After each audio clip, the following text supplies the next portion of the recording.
Today we've got a great tip for all you design challenged people out there. Hi, I'm Bill LeVasseur, and if you're like me and you can't get through the color swatches at your local home improvement store, you're gonna love this lady right here, Nan Fisher-Berman. How you doing? Hey, Bill. What Nan's gonna show us today is a thing called color flow and blocking. What is that? Well, you know, people have a lot of fear of bringing color into their home. But color is probably one of the easiest and most economical ways to bring your own personality into your home. How do we get started in a home like Well, this? first what you want to do is pick out a dominant color. A color, especially in open concept houses, that will flow from one room to another. In our house here, this is the dominant color. This color here pretty much flows throughout the whole home.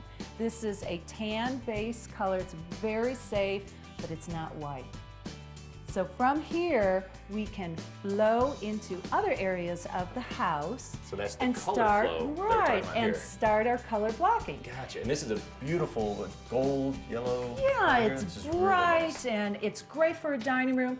Plus, this particular color is pulling color from other parts of the room. It's in carpets, it's in the artwork, it's in the pillows throughout the home. So this is what we're calling color flow. Well, that sounds easy enough, but how do you know where to start the color, where to stop the color? I'll give you a quick tip on how to achieve that. Great. For instance, in our house here that we're talking about, we have our dominant color, and that's flowing into the dining room, and we want to end it in corners. This becomes its own entity, and that's going to flow all the way around this room. So from here, we can actually flow into the kitchen, and because the kitchen is its own space, we can completely change the color. And now we can move into a whole other room of the house, the kitchen. Wow, this is beautiful. I really, really like this red. Okay, so just to make sure I have this right, this is an example of color flow. Right. Okay, and why is that again? Again, we're flowing a color from the other rooms, the red dominant couch in the living room, and this is a contained room, so we can flow the color all the way around it. Gotcha, okay. And then finally, an example of blocking would be what then? If you thought this was a little risky doing the red, let me show you what we can do with color blocking in the other room. All right, okay? All right, Nan, so the first thing I noticed when I walked into this house, right when I walked in the door, was this purple fireplace. Well, actually, it's eggplant. Of course it's eggplant. Now, how did you come up with purple to be your color for this fireplace? Well, this is a great example of color blocking.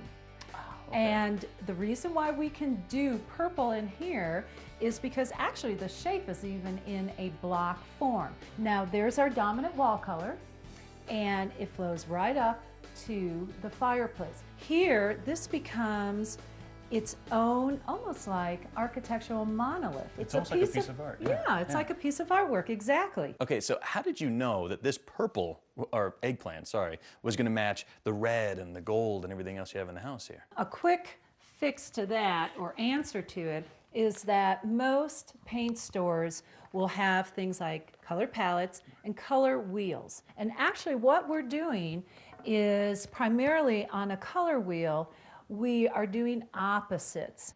And how you pick colors, and I'll show you a quick example with this. I've got to be honest, these things give me a headache. Oh, they're fun. They're fun. Okay. I mean, look at this. When you are picking colors for accent walls, color blocking, color flow, you want to stay in the same hues, and that's the key.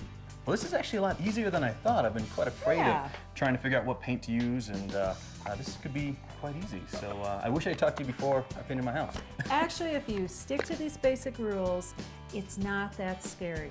And also keep in mind, it's just paint. Gotcha. And it's not purple, it's eggplant. There you go. Learned a lot from you today. There you go. Well, there you go, folks. You've heard it from the expert right here, Nan Fisher-Berman. So you don't have to be afraid of color. You can go ahead and experiment a little bit and create your very own masterpiece.